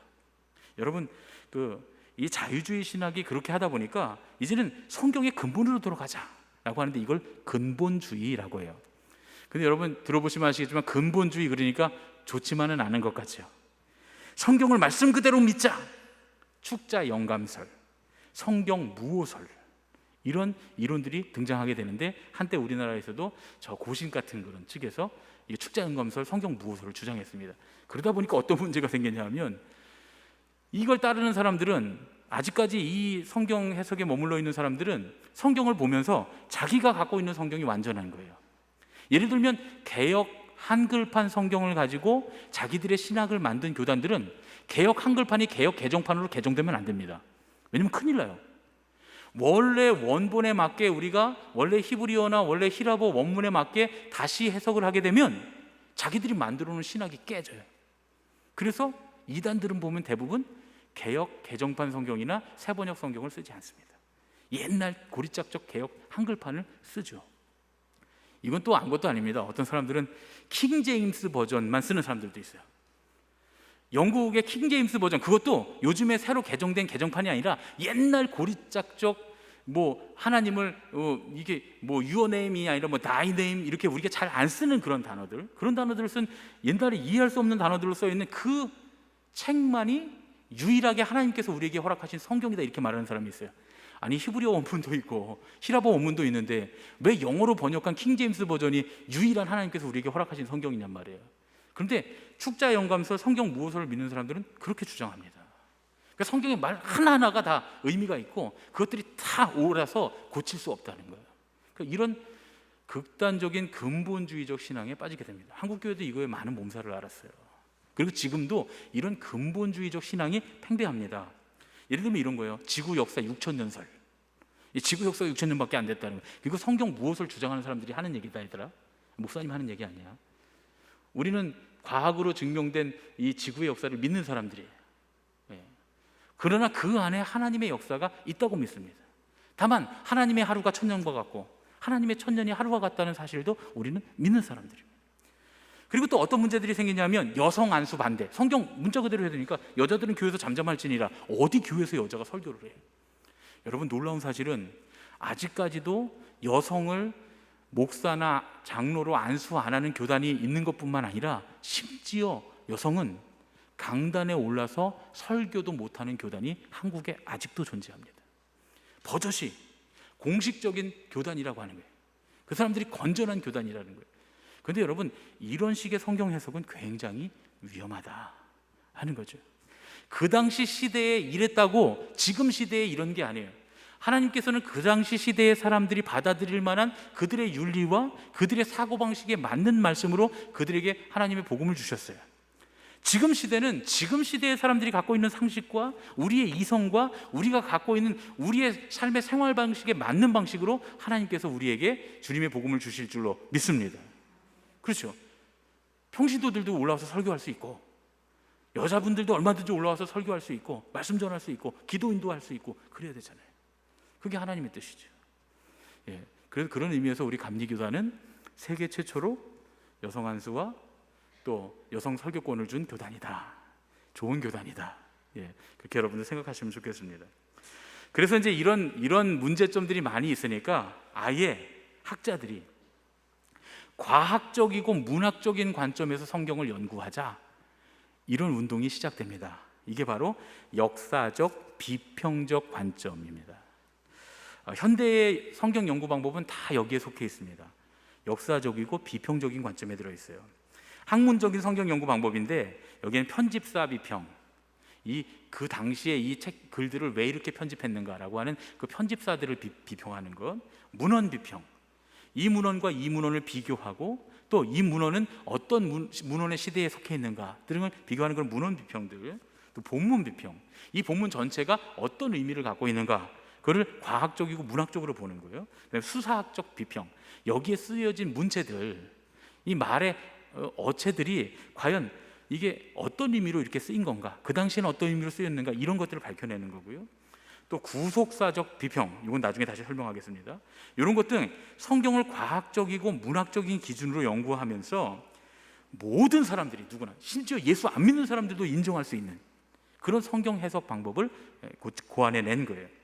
그러니까 이게 성경을 믿는 사람들뿐만 아니라 성경을 안 믿는 사람들까지도 모두가 인정할 수밖에 없는 객관적인 기준을 제시했다라고 하는 점에서 굉장히 긍정적입니다. 현대적이죠. 과학적인 연구 방법이에요. 그런데 중요한 건, 그래서 성경을 이 성경 저 성경 그 성경 안에서도 몇 가지 쪼개서 연구하고 과학적인 연구를 하다 보니까 어떤 문제가 생기게 되냐면 성경 전체의 주제가 사라져 버립니다. 조각조각 내서 연구 논문들이 너무 많다 보니까 여기선 이런 얘기를 하고 저기선 여기라고, 그러면 이거랑 이런 무슨 상관이 없어져요. 구약 성경과 신약 성경의 성경 상관이 없어지고, 구약 성경에 있는 예언서와 또 율법서들이 상관이 없어지고, 예언서들끼리도 서로 상관없어지는 이런 일들이 이제 발생합니다. 이 학문을 쪼개서 하다 보면 생기는 그런 폐해거든요. 그러다 보니까 이제 이 역사적 비평적 관점으로 우리가 성경을 해석하되 신앙에 도움이 되게 하자. 이렇게 해서는 신앙에 도움이 하나도 안 되고 은혜가 하나도 안 되고, 객관적인 학문 연구를 위해서는 중요하지만 신앙을 위한, 신앙 공동체를 위한 성경 읽기와 성경 연구에는 이거 부적합하다. 이건 학교에서만 해라. 그래서 가끔 제가 학교에서 배웠던 거 가지고 와서 교회에서 막 열내는 그런 사람들이 있으면 다른 건 모르는데 그건 조용히 불러요. 그래서 우리도 다 공부한 건데 그거는 학교에서만 하는 거예요. 학교에서만 하는 거고, 학교에서 학문 연구할 때는 박사학위 받으려면 그렇게 해야 되지만, 그러나 교회 안에서 우리가 신앙을 위해서는 그렇게 말하면 안 된다, 그렇게 성경을 보면 안 된다라고 다시 한번 얘기하는 그런 부분이 있습니다. 그래서 시작된 게 이제 구속사적 성경 연구라고 하는 거예요. 오스카 쿨만이라고 하는 사람이 이제 이 구속사적 비평을 만들었는데, 이 사람은 그 루터교의 개신교 신학자입니다. 근데 구속사가 뭐냐면 하나님께서 우리의 시간 속으로 들어와서 역사하시는 사건, 이걸 구속사라고 하는 거예요. 하나님께서 우리의 시간 속으로 들어오셔서 역사하시는 거예요. 그래서 과학적이고 문학적이고 객관적으로 그런 관점으로 성경을 해석함에도 불구하고 이 구속사적 성경 방법은 주제가 동일해요. 하나님의 구원, 하나님이 우리를 구속하시는 하나님의 구속의 역사라고 하는 관점이, 아주 중요한 관점이 그 안에 들어 있습니다. 근데 이제 오스카 쿨만도 실수한 게 하나 있어요. 뭐냐면 하나님께서 들어오시는 교회의 역사, 신화의 역사, 구속사의 역사와 세상의 역사를 따로 구분합니다. 따로 구분해요. 이게 이제 문제점이에요. 왜냐하면 그러면 하나님은 이 세상에 들어오셔서 역사하시는데 세상의 하나님은 아니고 믿는 사람들만의 하나님인가 하는 문제가 생겨요. 온 우주를 창조하신 하나님이 아니라 교회만 만드신 하나님이신가, 이런 문제가 생기기 수밖에 없잖아요. 그래서 버나드 앤더슨이라고 하는 사람이 이제 구속사적의 관점에서 구원사적인 관점으로 또 방법을 추가합니다. 이건 뭐냐면, 구원사라고 하는 건 이스라엘 역사와 기독교 역사뿐만 아니라 일반 역사 전체가 다 하나님께서 구원을 베푸시는 도구다, 이렇게 보는 거예요. 그러니까 하나님은 우리 교회 안에만 역사하시는 게 아니라 우리 기독교 역사 가운데만 계신 분이 아니라 지금 저 세상을 향한 역사 가운데도 그 시간도 주관하고 계신 거예요. 하나님 합력해서 선을 이루실 거예요. 하나님의 우주적인 구원의 흐름으로 인해서 세상을 우리가 하나님께서 역사하신다라는 긍정적인 눈으로 볼 수 있어야 한다, 그런 얘기죠. 하나님은 역사 가운데 살아계시고 하나님의 백성으로 공동체 훈련된 몸된 교회를 부르고 계시고 세우시고 세상을 향해서 그 교회를 보내신다는 거예요. 그래야 우리가 세상 가운데 할 일이 있잖아요. 세상의 역사 가운데 하나님이 역사하시니까 우리도 세상으로 나가서 세상을 하나님의 구원사에 동참시키는 일이 가능하게 되는 겁니다. 보통 헬라 철학을 이원론이라고 하거든요. 헬라 철학은 다 그렇습니다. 사람도 나눌 때 몸과 영혼으로 나누고, 뭐 영혼육 3부법 혹은 몸과 영혼 2분법 이렇게 나누는데 대부분 나눠요. 흑과 백으로 다 나눠요. 흑 아니면 백, 선 아니면 악, 이렇게 나누는 게 헬라 철학의 가장 중요한 특징입니다. 우리가 흔히 성경을 읽으면서 이 사도 바울 같은 사람들이, 이 사도 바울 같은 사도들이 이 성경을 복음을 설명하기 위해서 이 헬라적인 사고 철학을 갖고 와서 설명을 해요. 그건 헬라 사람들에게 설명하기 위한 거예요. 그래서 마치 성경의 복음이 이원론적인 것처럼 빛 아니면 어둠, 선 아니면 악, 이렇게 이원론적인 걸로 착각하기 쉬운데 사실은 이원론은 영지주의적 이단에 가깝습니다.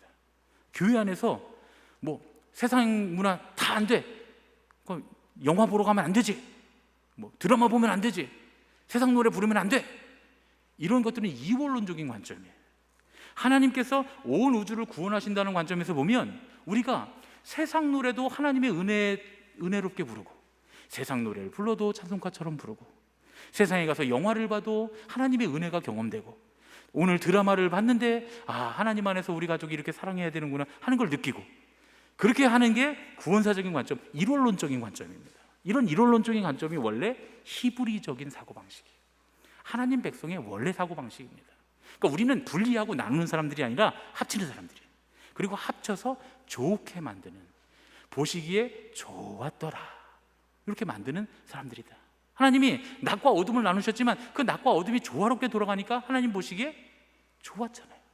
좋게 만드는 사람들입니다. 그러니까 우리는 이런 일원론적인 역사관을 지향하는 사람들이다, 이렇게 보시면 됩니다. 이게 바로 구원사적 성경 연구 방법론입니다. 이게 되게 어려운 거예요, 여러분. 신학대학교에서는 한 학기 혹은 두 학기 동안 배우는 겁니다. 되게 어려운 얘기인데 제가 쉽게 설명하려고 엄청 공부를 해왔는데 어떻게 좀 이해가 되셨습니까? 잘 이해가 되셨어요? 너무 감사합니다. 제가 그럴 줄 알았어요. 우리 교회 수준이 좀 이 정도는 됩니다. 예. 우리가 지금 함께 성경을 묵상하고 연구할 가장 중요한 주제에 대해서 앞으로 우리가 성경을 어떻게 묵상해 나갈 것인가에 대한 이야기를 나눴습니다. 그런데 여러분 생각해 보면 참 성경 공부 어려워요. 아니 성경 연구 왜 이렇게 어렵게 해야 되냐는 거예요. 그냥 성경 읽고 내가 받은 은혜대로 아멘하고 기도하면 되지 왜 굳이 이렇게 성경을 어렵게 공부하고 연구하고 묵상하고 우리가 큐티하고 이래야 됩니까, 목사님? 또 나만 혼자 하는 게 아니라 나 이런 은혜 나눴습니다 하면 서로 또 나누기도 하고 왜 그렇게 해야 됩니까? 여러분, 하나님의 은혜를 누리기 위함인 줄로 믿습니다. 하나님의 은혜가 그래야만 누려지니까요. 그리고 이 은혜가 우리만이 아니고 우리의 자녀들, 우리의 이 다음 세대들까지 이 하나님의 은혜를 누리면서 살아가게 하기 위한 유일한 방법입니다. 유일한 방법. 오늘 여러분 제가 아침에 집 짓는 권사님 얘기 해드렸잖아요. 제가 다른 건 다 이해가 안 됐는데 아니 왜 그렇게 힘들게 어렵게 돈 많이 들여서 이렇게 무지막지하게 튼튼하게 집을 짓습니까? 라고 했더니 권사님이 딱 한마디 하셨어요. 자녀들 살 때라서요. 여러분, 우리만 사는 게 아니에요. 우리만 누리는 은혜가 아닙니다. 우리만 누리고 끝나는 은혜가 아니에요. 우리 그때 은혜 받았지 하고 그냥 우리가 무용담 얘기하고 끝날 그런 얘기가 아니에요. 이 아이들이, 우리의 자녀들, 청년들이 앞으로 이 세대 가운데 우리가 누렸던 것보다 더 큰 은혜를 누리면서 살아가게 하기 위해서는 우리가 더 말씀을 깊이 알아야 되고 말씀을 따라 살아야 되고 말씀의 은혜를 깊이 누려야 되는 줄로 믿습니다. 여러분, 오늘 본문의 말씀을 보세요. 오늘 본문에서 우리는 미디안에게 고통당하는 이스라엘 백성들의 모습을 볼 수 있습니다. 우리가 읽진 않았지만 사사기 6장 3절의 말씀을 보면 미디안 사람들이 파종하는 때에 들이닥쳐서 이스라엘 백성들을 수탈하는 모습이 기록되어 있어요. 여러분 보세요. 추수하는 때가 아니에요. 파종하는 때예요. 파종하는 때. 무슨 얘기입니까? 거두어들인 알곡이 아니라 종자로 비축해 놓은 씨앗까지 뺏어갔다는 얘기예요. 미디안 사람들이. 여러분, 이게 얼마나 비참합니까? 미디안 사람들이 하도 뺏어가니까 평소에는 파종할 씨앗을 목숨처럼 숨겨놨을 거 아니에요. 그런데 파종을 할 때는 어떻게 해야 돼요? 꺼내와서 뿌려야 되잖아요. 그거 꺼내오는 새에 미디안 사람들이 와서 그 씨앗까지 뺏어갔다는 거예요. 이 악랄한 미디안 사람들이 파종하려고 꺼내온 그 목숨 같은 종자까지 뺏어갔다는 겁니다. 이게 얼마나 끔찍합니까? 이런 끔찍한 시대가 우리의 다음 세대에 오면 안 되잖아요. 제가 오전에도 말씀드렸지만 어떤 사람들은 교회가 무슨 프로그램을 준비해야 된다, 무슨 대책을 세워야 된다. 아니에요, 여러분. 그런 대책 프로그램 하나도 소용없어요. 제일 중요한 건 여러분, 프로그램 안 해본 거 없이 다 해봤고 할 수 있고 뭐든지 할 수 있어요. 근데 그게 중요한 건 아니에요. 우리가 하나님의 말씀으로 하나님의 말씀을 깊이 알고 하나님의 말씀대로 살고 그 말씀의 은혜를 깊이 누리면서 살면서 우리의 다음 세대들에게 보여주고, 얘들아, 이게 하나님의 은혜를 누리면서 사는 거야. 나는 그런 삶으로 가르치는 그 교육이 있을 때 그때 다음 세대는 걱정하지 않아도 됩니다. 어떤 시련이 와도 우리보다 더 잘 이겨내게 될 줄로 믿습니다. 그런데 여러분 보세요. 미디안이 이렇게 한 끔찍한 시대가 왔는데 이게 미디안 때문이 아니었다는 거예요. 이게 정말 기가 막힐 노릇입니다. 뭐 때문에 이런 일이 일어났습니까? 오늘 기드온이 나무로 만든 아세라의 목상을 찍어서 하나님께 제사를 드리는 제사의 땔감으로 사용합니다. 그리고 바알의 제단을 무너뜨려 버려요. 그런데 여러분, 그 바알의 제단과 아세라의 목상이 어디 있었다 그럽니까? 바로 기드온의 아버지 요아스의 집에 있었다는 거예요. 요아스라는 이름의 뜻이 여러분 뭔지 아세요? 여호와의 불이라는 뜻이에요. 여러분, 이게 정말 기가 막힌 얘기입니다. 여러분 생각해 보세요. 여호와의 불인 요아스의 집에서 그동안 모든 마을 사람들이 바알에게 불을 피워서 제사했다는 거예요. 이런 말도 안 되는 역설이 어디 있습니까? 어떻게 이런 일이 일어날 수 있습니까? 그런데 이게 심각한 게 아니에요. 이거보다 더 심각한 일이 일어납니다. 그 우상의 제단을 무너뜨렸다고, 그 우상을 찍어서 땔감으로 썼다고 마을 사람들이 다 같이 달려들어서 기드온 내놓으라고 죽여버리겠다고 합니다. 여러분, 이 사람들이 지금 하나님 앞에 하나님 미디안으로부터 우리를 구원해 주셔서 하고 부르짖고 있는 이스라엘 사람들이 맞냐 이거예요. 어떻게 이럴 수 있냔 말이에요. 이렇게 무지하고 하나님을 모르고 자기들이 섬기고 있는 우상이 얼마나 하나님을 진노하게 하시는지도 모르면서 자기들이 하나님 백성이라고 하나님께 구원을 부르짖는 이 모습이 바로 지금 우리의 모습이 아니겠냐 하는 거예요. 이 코로나 시대를 지나면서 우리가 더 깊이 알아야 될 건 하나님은 어떤 분이신지, 하나님 우리에게 무엇을 원하시는지, 어떤 것이 무엇이 하나님의 말씀인지, 그것을 아는 게 이렇게 중요하다는 말씀입니다. 그러면 이스라엘 백성들은 왜 그렇게 하나님을 모르게 됐냐는 거예요. 가르치지 않았기 때문입니다. 가르치지 않았기 때문에. 사사기를 시작하면서 제가 새벽에 다음 세대에게 무용담만을 전하고 하나님의 말씀을 삶으로 전해주지 못했던 가나안 정복 1세대에 대한 말씀을, 제가 1세대에 대한 말씀을 드렸었습니다. 말만 전하고 정작 자기들은 하나님의 말씀을 알지도 못하고 삶으로 순종하지 못했던 1세대가 결국 삶으로 가르치는 신앙을 포기했다는 거예요. 포기. TBC에 보면 은중관 박사님은 이걸 뭐라고 말하냐면 그들이 쉐마를 포기했다 이렇게 말씀합니다. 쉐마라는 말은 들으라라는 히브리어인데요, 이 하나님의 명령인 신명기서의 핵심입니다. 핵심. 신명기 6장에 나오는 들으라 하시는 그 말씀, 이스라엘 백성들이 하나님의 말씀을 이마에도 달고 다니고 여기도 손목에도 달고 다니고 늘 하나님의 말씀을 보고 읽고 외우고 그 뜻대로 순종해라 하는 그 말씀의 핵심, 그게 바로 쉐마예요. 이스라엘 신앙 교육의 대명사, 그게 쉐마입니다. 이스라엘 된 자는 하나님의 말씀을 읽고 외우고 연구하고 따르고 순종해야 되는데 그것이 바로 하나님의 백성으로 천대가 복을 받는 길이기 때문입니다. 신명기 말씀이죠. 천대가 복을 받는 쉐마를 포기했던 이스라엘 백성들의 자녀들이 얼마나 큰 대가를 치러야 했는지에 대해서 우리는 지금 사사기를 통해서 보고 있는 거예요. 그들이 시내산 언약을 파기합니다. 세계 언약을 파기합니다. 시내산 언약과 세계 언약은 제가 나중에 우리 성경 공부하면서 또 말씀을 드릴 겁니다. 이런 언약을 파기함으로써 하나님으로부터 멀어지고 자기들의 민족, 동족, 가족들을 서로 죽이는 끔찍한 분열로 나아가게 됩니다. 사랑하는 여러분, 우리의 다음 세대는 우리보다 훨씬 더 풍요로운 은혜의 시대를 살 수도 있고 종자까지 뺏기는 비극의 시대를 살 수도 있습니다. 우리가 오늘 하나님의 말씀을 알고 배우고 순종하는가?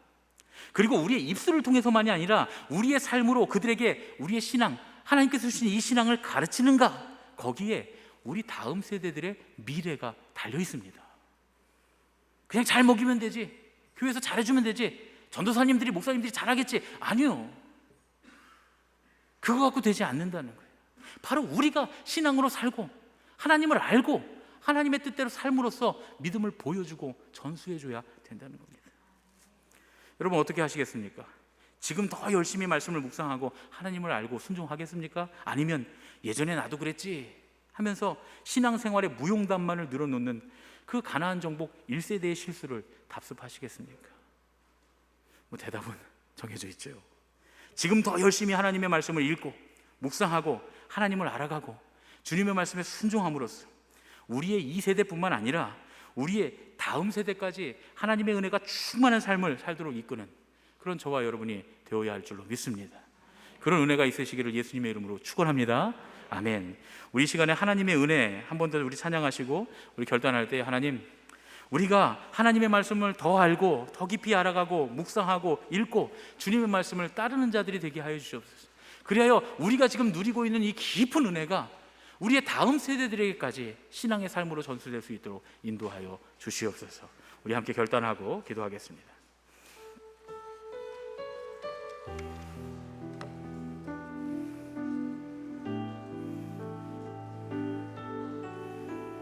나를 지으신 이가 하나님, 나를 지으신 이가 하나님, 나를 부르신 이가 하나님, 나를 보내신 이도 하나님, 나의 나 된 것은 다 하나님 은혜라. 나의 달려갈 길 다가도록, 나의 마지막 호흡 다하도록, 나로 그 십자가 품게 하시니, 나의 나 된 것은 다 하나님 은혜라. 한량없는 은혜, 갚을 길 없는 은혜, 내 삶을 애워 사는 하나님의 은혜, 나 주저함 없이 그 땅을 밟은 곳, 나를 붙드시는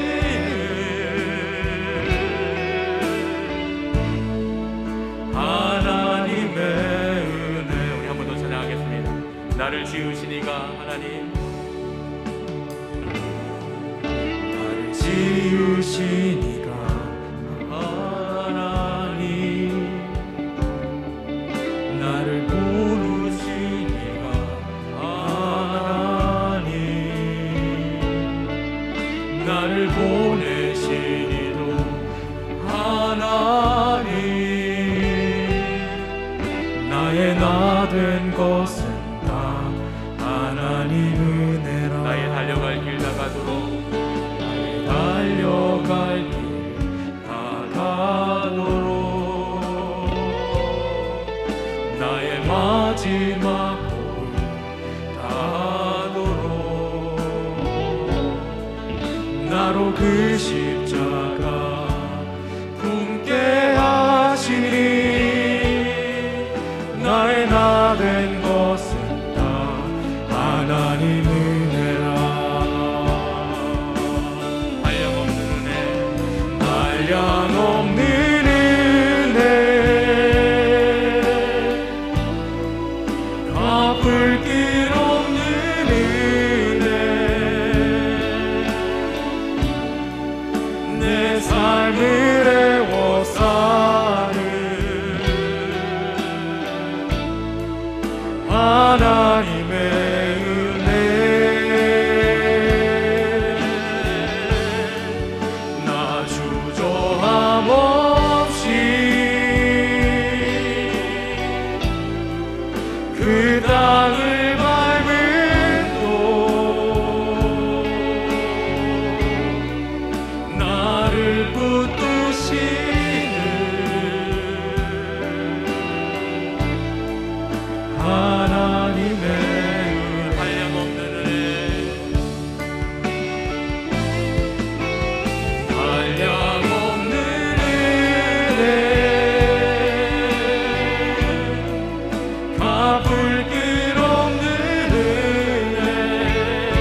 하나님의 은혜 나 중저함 없이 그 땅을 밟고 나를 붙드시는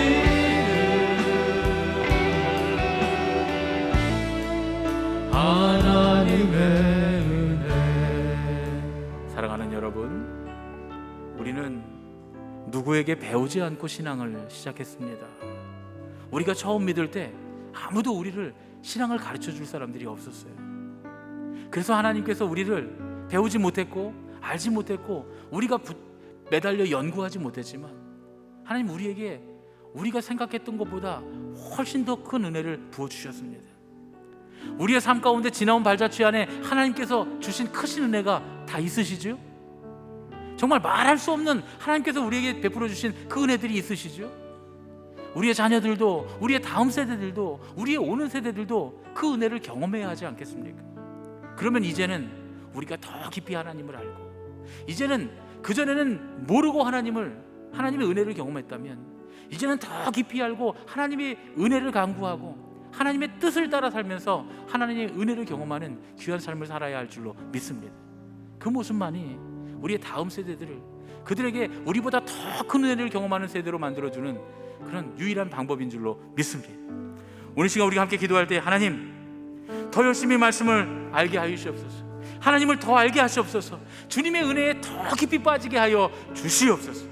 그리하여 주님, 우리의 다음 세대는 우리보다 더 깊은 은혜에 빠지는 사람들이 되어 세상이 감당 못할 세대가 되게 하여 주시옵소서. 우리 함께 합심해서 간절히 주님 앞에 결단하며 기도하겠습니다. 사랑의 아버지 하나님, 거룩하신 아버지 하나님, 오늘 이 시간 주님 앞에 간절히 기도합니다. 주님, 우리의 세대는 주님께서 우리에게 기적적인 은혜로 마치 주님 출애굽 1세대처럼 또한 주의 아버지 이제 가나안 정복의 1세대처럼 우리에게 승리하게 하신 은혜들을 우리가 다 경험하고 가지고 있습니다. 그러나 주님, 우리의 다음 세대를 바라보며 아버지 주님, 세상이 이전과 같지 아니하고 또한 주의 아버지 신앙생활하는 것이 이전과 같지 아니함을 봅니다.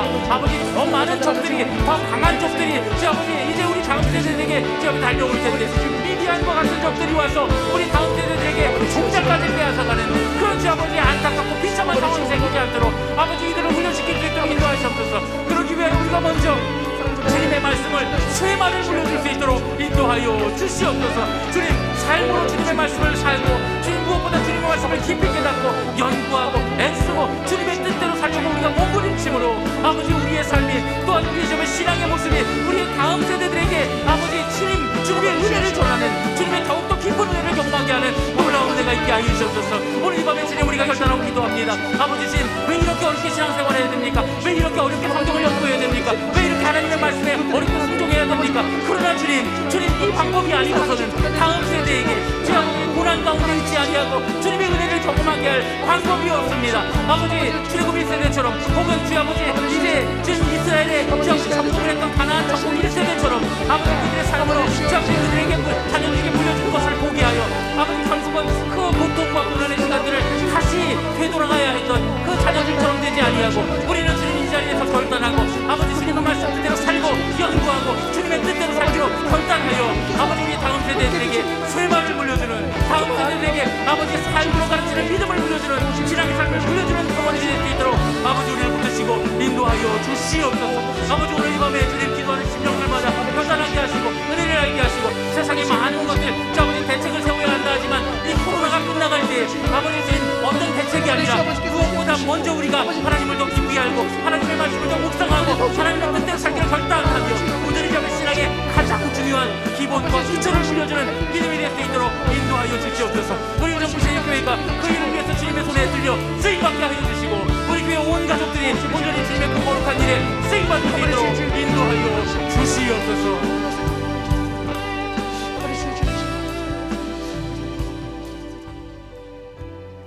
거룩하신 아버지 하나님, 오늘 이 밤에 우리가 주님의 말씀을 붙들고 결단합니다. 우리의 다음 세대들에게 우리가 주님 누렸던 더 깊은 은혜보다 훨씬 더 깊은 은혜를 물려줄 수 있게 되기를 소원합니다. 또한 우리의 남은 인생에 주님, 이제는 내리막길로 가는 것이 아니라 오히려 독수리 날개치며 올라감 같이 신앙을 향해, 하나님 나라를 향해 더욱더 올라가게 되기를 소원합니다. 주님, 우리와 함께 하셔서 주님의 말씀을 듣게 하시고, 주님의 말씀을 들을 때 은혜가 있게 하시고 깨닫게 하시고, 주님의 말씀을 듣고 결단할 수 있는 용기를 허락하여 주시옵소서. 그 말씀을 따르고 그 말씀대로 살아서 과연 주님께서 우리를 천대를 축복하시는 놀라우신 은혜가 우리에게 있게 하여 주시옵소서. 주님, 더 열심히 말씀을 읽고 묵상하고 하나님의 나라를 알아가며 주님의 말씀을 순종함으로써 우리의 세대뿐만 아니라 우리의 다음 세대까지 하나님의 은혜가 충만한 삶 살도록 이끄는 우리 모두가 될 수 있도록 인도하여 주시옵소서. 이제는 우리 주 예수 그리스도의 은혜와 하나님 아버지의 지극하신 사랑과 성령님의 교통하시고 인도하심이, 이제 주님의 말씀을 더 열심히 묵상하고 하나님을 더 깊이 알아가고 하나님의 은혜를 더 깊이 깨달아가기를 원하는 예수님의 가족들, 우리 제일교회 모든 식구들 머리 위에 이제부터 영원까지 함께하여 주셨기만을 간절히 축원하옵나이다. 아멘.